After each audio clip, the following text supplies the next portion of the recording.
그 의미, 하나님께서 베드로에게 환상을 보여주시고 그 뜻을 이제 되어진 일을 통하여 보여주신 사건이 9절부터 23절까지 기록되어 있습니다.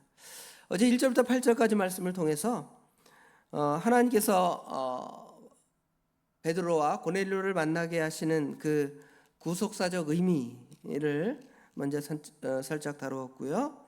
그 다음에 고넬료의 믿음, 그는 경건한 사람이었고 온 집안과 더불어 하나님을 경외하며 백성을 많이 구제하는 신앙의 그 내적인 부분, 그다음에 신학의 외적인 부분까지 다 갖추어진 언행일치, 신행일치의 삶을 살았던 고넬료, 그 고넬료에게 하나님께서 한 환상을 보여주시고 또 그 환상을 통하여 결국은 이제 베드로를 초청해서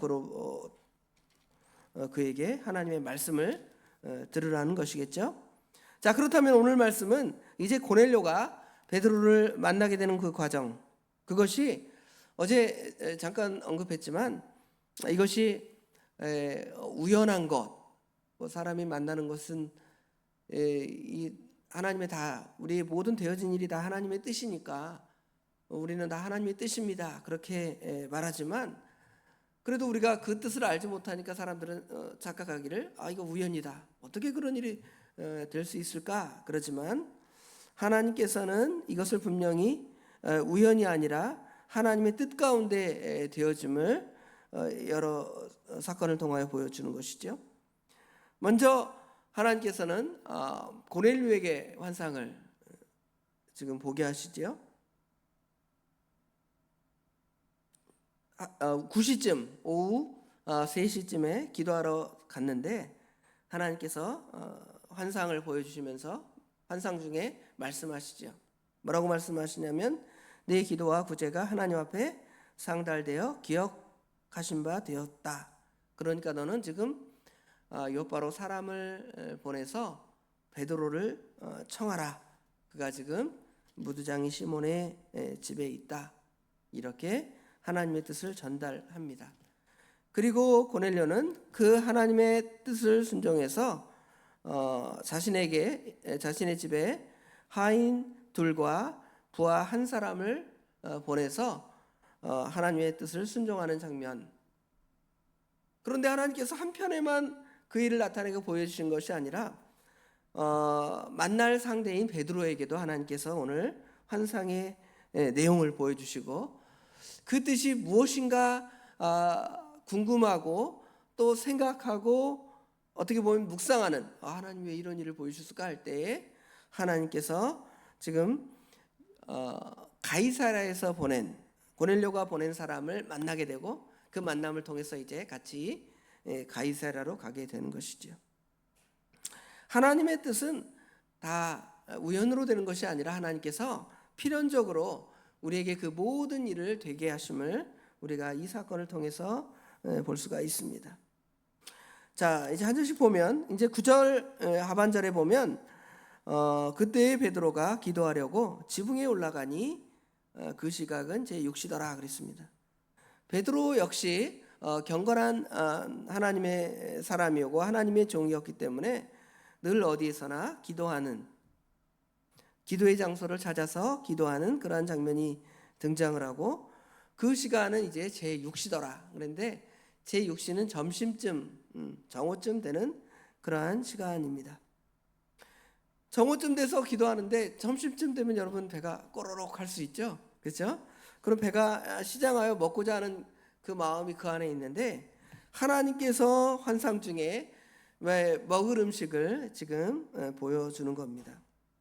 하늘이 열리며 먹을 음식 한 그릇이 내려오는데 오늘날처럼 무슨 대접이나 무슨 접시나 뭐 이런 형태로 그릇이 내려온 것이 아니라 그릇이 마치 보자기처럼 하늘로부터 쭉 내려옵니다. 그 끝은 하늘로부터 달려서 그 안에 뭔가를 담을 수 있는 형태로 지금 그릇이 내려옵니다. 근데 이제 그 안에 이제 각종 그 짐승들이 있는 겁니다. 여기 12절에 보면 그 안에 땅에 있는 각종 네 발 가진 짐승과 기는 것과 공중에 나는 것이 있더라 그랬습니다. 이거는 이제 아마 오늘 저녁에 제가 주보를 보니까 오늘 목사님께서 레위기 11장 말씀을 하신다 그러니까 그 의미는 더 자세하게 그 먹을 음식, 먹지 말 음식, 그렇죠? 바다 음식이나 아니면 새들이나 아니면 고기나 이런 것들, 그런 내용들은 구체히 말씀을 사모하는 여러분 전쟁 예배를 참석하셔서 자세히 이제 들으시면 되고요. 하나님께서는 그 환상 가운데서 그것을 내리시면서 뭐라고 말하냐면 베드로에게 그것을 다 어떻게 하라는 것입니까? 다 잡아먹으라 그러는 겁니다. 그 안에는 그런 음식들이 레위기 11장에 나오는 그런 음식들이 다 뒤죽박죽 섞여 있는 겁니다. 하나님의 그런 명령이 떨어지자 베드로가 말을 합니다. 베드로가 이르되 주여 그럴 수 없나이다. 속되고 깨끗하지 아니한 것을 내가 결코 먹지 아니하겠나이다. 이렇게 대답을 합니다. 하나님께서 그렇게 한번 보여주고 얘는 너무 꼴통이라 안 되겠다. 다른 사람 시켜야 되겠다. 그러지 아니하시고 그에게 이제 똑같은 그런 환상을 3번이나 보여주시고 같은 말씀을 하시는 것이죠. 먹어라. 그렇죠? 먹지 않겠습니다. 그럴 때 내가 깨끗하다는 것을 내가 더럽다 하느냐 하고 이제 일종의 책망 비슷하게 하신 거죠. 과연 그 음식을 먹으라는 소리를 듣고 그 환상을 보았지만 과연 그게 무엇인가 이렇게 의아해하고 있습니다. 여기 17절에 보면 베드로가 본 환상이 무슨 뜻인지 속으로 의아해하더니, 여기 의아해하다는 것은 그냥 의심스럽다 뭐 그 정도로 끝나는 게 아니라 과연 하나님의 뜻이 무엇인가 그 마음속에 생각하는 마음이 그 안에 담겨져 있겠죠. 그것은 19절에도 연속되어 표현됩니다. 베드로가 그 환상에 대하여 어떻게 한다 그랬습니까? 생각할 때 그 말씀을 의아해하는 것으로 끝이는 것이 아니라 우리가 하나님 말씀을 들으면 그게 무슨 뜻인가? 잠깐 좀 의심하죠. 무슨 뜻인지 모르니까. 그러다가 모르니까 말어 하고 아무 생각 없이 그칠 수도 있지만 베드로는 그러지 않고 그 환상에 대해서 의아해하다가 궁금해하다가 그 다음에는 그 하나님의 그 환상에 대해서 그 마음속으로 생각하고 묵상할 때에 하나님께서 그 답을 그에게 주시는 것을 볼 수가 있습니다. 그 생각을 하고 있을 때에 하나님께서 이제 사람을 보내는 거죠. 하인 둘과 부하 가운데 경건한 한 사람을 보내서 이제 누구를 찾게 하냐면 시몬을 찾게 합니다. 그 환상에 대해서 궁금해하고 생각할 때 17절 하반절에 보면 마침 고넬료가 보낸 사람들이 시몬의 집을 찾아 문 밖에 서서 불러 묻습니다. 이리 오너라 그러죠. 그런 것처럼 우리 갑자기 사극이 생각이 나는데 베드로를 부르는 거죠. 그 사람 그 누구 있습니까? 하고 문을 두드리든지 하겠죠. 여기 혹시 베드로라는 사람 시몬이 여기 있습니까? 하고 이제 묻는 장면이 보입니다. 그런데 여기 되게 우리가 이 말씀을 읽을 때 그냥 보면 안 되는 게 좀 생각해 볼 것이 여기 7절에 보면 고넬료가 집안에서 하인 둘과 부하 가운데 경건한 하나를 불러서 보냈습니다. 몇 명 보냈어요? 3명 보냈죠? 그런데 여기 19절에 보니까 베드로가 그 환상에 대하여 생각할 때에 성령께서 그에 대하여 말씀하시되 두 사람이 너를 찾으니 이래요. 왜 그럴까요? 여기 각주에 보니까 세 사람이라고 또 표현되어 있습니다. 그래서 한글 성경도 보니까 우리 개역 개정판이나 개역 한글 옛날 성경에는 두 사람, 바른 성경에는 세 사람 이렇게 되어 있더라고요. 근데 이제 이 둘이냐 셋이냐의 그 차이는 성경 사본학을 배우면 이 사본학에 따라서 어떤 버전에는 두 사람, 어떤 버전에는 세 사람 이렇게 돼 있다 그래요.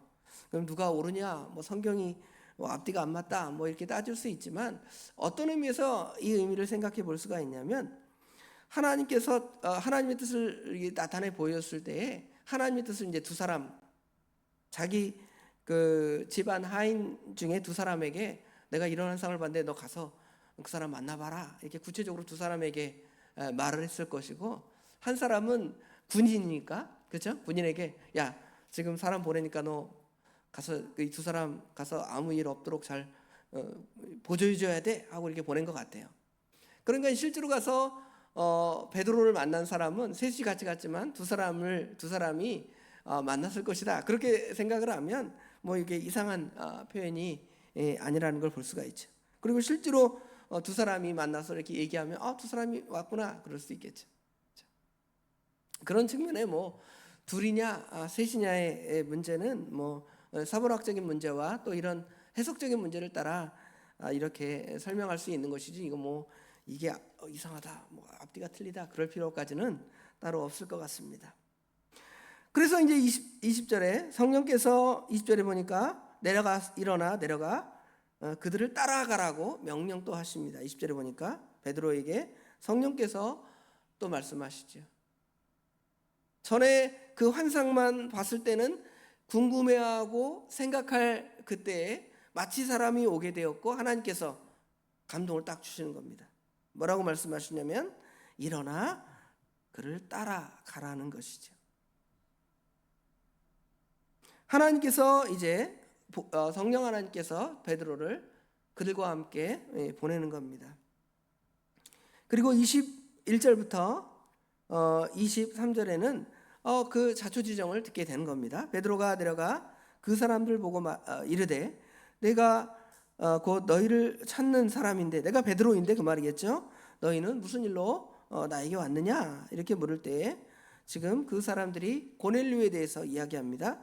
백부장 고넬료는 의인이요 하나님을 경외하는 사람인데 온 족속이 칭찬하는 사람이더니 그의 거룩한 천사의 지시를 받아 10장 앞부분에 나오는 하나님의 사자의 그 환상을 통하여 그 지시를 통하여 당신을 그 고넬료의 집에 초청해서 그분의 말씀을 들으라는 것이죠. 그래서 우리가 왔고 당신을 초청하려 합니다. 그러니까 이제 베드로가 그들을 불러들여서 같이 하룻밤을 유숙하게 하고 이튿날 23절 하반절에 보니까 일어나 그들과 함께 요바에서 또 자신과 대동하는 사람과 더불어 같이 가이사랴로 가게 되는 장면을 볼 수가 있습니다. 여기서 우리가 잠깐 생각해 볼 것은 자기 생각이 옳다고 보는 그런 것들이 있습니다. 이 베드로도 자신이 평생 지금 고넬료를 만나기 직전까지는 그런 음식을 먹은 적이 없고 또 이방인과 같이 교제하는 것이 전혀 없는 그런 사람인데 하나님께서 지금 환상을 통해 말씀하시잖아요. 그럴 때 어떻게 해야 됩니까? 자기 뜻을 굽히지 않고 내가 이렇게 여기까지 살았는데 무슨 소리십니까? 나는 더러워서 그 유대인 이방인들과 교제할 수 없고 그들과 같이 밥 먹을 수 없고 그런 음식 결코 먹을 수 없습니다. 그게 아니라 하나님께서 명령하시고 하나님의 뜻이고 말씀이 그러하다면 그 모든 것을 우리가 고칠 수 있고 수정할 수 있다는 것이죠. 우리가 하나님의 말씀을 깨닫기 전에는 우리가 여지까지 깨닫는 바대로 순종하며 살아갑니다. 그렇죠? 그러나 하나님이 말씀하시면 하나님이 고치라 하시면 고치는 거죠. 종교개혁 시대에 카톨릭에서 종교개혁자들이 나온 것은 바로 그런 뜻에 있습니다. 자기들이 갖던 그 신념들, 그 카톨릭 교회가 가졌던 그 신념들이 이 종교개혁자들의 입장에서 볼 때는 성경 말씀을 비춰볼 때는 맞지가 않습니다. 그럴 때에는 분명히 하나님 말씀을 따라서 옳다, 아니다 하면서 하나님의 말씀을 따라할 것을 우리에게 가르쳐 주는 것이죠. 그런데 그냥 따르는 것이 아니라 뭐가 지금 어떤 과정이 두 번째로 필요하냐면 하나님이 그 뜻을 깨달아 줄 때까지, 깨닫게 하실 때까지 그 하나님의 말씀을 배우고 묵상하고, 여기 17절에 보면 의아해야 한다 그랬죠? 여기 의아해야 한다는 건 하나님 말씀을 의심한다 그 말이 아니라 하나님의 뜻이 과연 무엇인가, 하나님이 나는 이렇게 생각해 왔는데 하나님께서 이렇게 말씀하시니 과연 무슨 뜻일까 하고 그 말씀을 이렇게 생각해 보는 것이죠. 그래서 이제 그 다음에는 그 환상에 대하여 생각하고 묵상하는 겁니다. 그러다가 하나님께서 이제 성령께서 그 말씀을 어떻게 하시죠? 조명하시죠. 비춰, 하나님의 말씀이 성령께서 비춰서 이게 하나님의 뜻이다 그렇게 가르쳐 줄 때까지 우리는 그 하나님의 말씀을 계속 묵상해요. 베드로후서에 보면 뭐가 떠오를 때까지? 새별이 떠오를 때까지 하나님의 말씀을 함부로 해석하지 말라는 것이죠. 그때까지 기다리다가 하나님께서 새별이 떠올라서 그 말씀을 어떻게 하실 때? 드러내실 때에는 그때는 그 말씀 따라서 아까 말한 대로 고치고 수정하고 그 말씀을 즉각적으로 따라가야 돼요. 하나님이 분명히 이렇게 말씀하셨고 가라고 명령하셨고 환상을 통해 보여주셨지만 베드로가 잠시 어떻게 할 수도 있어요? 주춤할 수도 있어요. 그래도 내가 저렇게 가면 다른 예수님의 제자들 또 같이 있던 그 유대인들은 어떻게 생각할까? 나중에 그런 실수를 하는 장면이 갈라디아에 나오잖아요.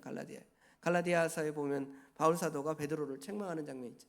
이방인과 막 밥 먹다가 유대주의자들이 와서 보니까 베드로가 갑자기 안 먹는 체 하면서 뒤로 빠지니까 뭐라 그래요? 책망하잖아요. 하나님의 뜻이 이방인과 교제하는 것이 당연한데 그것이 무서워서 그렇게 피하느냐고 책망하는 장면을 우리가 보는 것처럼 그때 실수가 또 있을 수 있습니다. 그러나 하나님의 뜻이 나타날 때에는 분명히 그 말씀을 따라 고치고 수정하는 그런 삶을 살아야 되는 거예요. 오늘 하루도 그렇습니다. 하나님 말씀 또 듣고 배우고 또 기도하니까 기도를 통하여 하나님께서 여러분에게 그 뜻을 가르쳐 주시겠죠. 그러면 그때마다 그것이 내 생각, 내 뜻, 내 고집이 있어서 그것을 계속 고집해 나가는 그것이 아니라 하나님 말씀이 들려질 때에는 고치는 거예요. 고치면 돼요. 고치면 하나님께서 그 사람에게 은혜를 주시고 답을 주시는 거예요. 그러지 않고 끝까지 하나님의 말씀을 거부하고 내 생각, 내 전통, 내 방식대로 나아가면 결코 무엇을 받을 수가 없냐면 하나님의 은혜를 받을 수가 없는 거예요. 하나님의 은혜를 받는 방법은 하나님의 뜻을 따라 순종해 나가는 그런 삶입니다. 그런 삶을 사는 저와 우리 도봉의 모든 성도들이 되시길 주님의 이름으로 축원합니다. 기도하겠습니다. 아버지 하나님, 은혜와 사랑을 진심으로 감사합니다. 오늘도 저희들을 사랑하셔서 밤에 잠을 잘 자게 하시고 단잠을 깨워서 주님 앞에 나와 말씀을 통하여 하나님의 선한 뜻을 찾고 구하고 두드리고 그 뜻을 순종해 나갈 수 있도록 저희들에게 모든 믿음과 이런 환경들을 허락해 주신 것 감사합니다. 베드로가 하나님께서 그에게 하나님의 뜻을 드러내고 보여주실 때에 과연 그 뜻이 무엇인가 의아해하고 또 그 말씀을 묵상하며 생각할 때에 하나님께서 그 뜻을 드러내시고 아버지 하나님, 베드로는 아버지 하나님 자기 생각이 과연 여기까지 옳다고 바르다고 생각했던 그 부분이라 할지라도 하나님의 뜻이 드러나면 그때에는 자기의 모든 것들을 고쳐서 하나님의 말씀을 따라가는 것이 아버지 하나님 바른 생각임을 우리에게 가르쳐 주셨사오니 그 말씀을 따라서 매일매일 배우는 말씀들, 매일매일 읽고 묵상하는 말씀들이 과연 하나님께서 우리에게 무슨 뜻인가를 이렇게 깊이 생각하며 나아갈 수 있는, 그래서 샛별이 떠오르기까지 자기가 함부로 판단하는 것이 옳지 않지만 하나님께서 샛별이 떠올라서 성령께서 그 뜻을 조명하실 그때에는 우리가 그 말씀을 즉각적으로 순종해 나갈 수 있는 믿음의 사람들이 될 수 있도록 우리 하나님 친히 역사하여 주시옵소서. 아버지 하나님, 오늘 또 수요 예배가 있습니다. 저희들 예배를 사모하는 심령을 허락하시고 아버지 하나님 모두가 그 예배를 통하여 아버지 하나님 주님의 주신 뜻을 찾아 순종해 나가는 오늘 수요일 예배가 될 수 있도록 우리 하나님 도와주시옵소서. 또 우리 권사님들 선한 마음 주셔서 권사 기도에도 허락하여 주셨사오니 모두가 참여하여 하나님께 구하고 찾고 두드리는 하나님의 나라와 교회와 가정과 아버지 하나님 자신의 그 모든 영적인 상태를 다 주님 앞에 내어놓고 하나님의 은혜를 구하는 귀한 기도회가 될 수 있도록 우리 하나님 도와주시옵소서. 우리 성도들 가운데 몸의 질병이든 경제적인 문제든 아버지 하나님 우리가 알 수 없는 수많은 질고와 고통과 사건과 사고에 휘말려서 고통당하는 하나님의 백성들 우리 하나님 기억하여 주시고 해결하여 주시며 하나님의 선한 뜻을 찾기에 부족함이 없는 우리 모든 믿음의 성도들이 될 수 있도록 우리 하나님 친히 도와주시옵소서. 환절기가 되어서 날씨가 이렇게 오락가락합니다. 성도들의 건강을 지켜주셔서 그 건강한 몸으로 오늘 하루도 주님의 뜻을 하나하나 순종해 나가는 저희들의 삶이 될 수 있도록 우리 하나님 친히 도와주시옵소서. 모든 것 우리 주님께 맡깁니다. 우리 주님께서 함께 하실 줄 믿사오며 예수님의 이름으로 간절히 기도드리옵나이다. 아멘.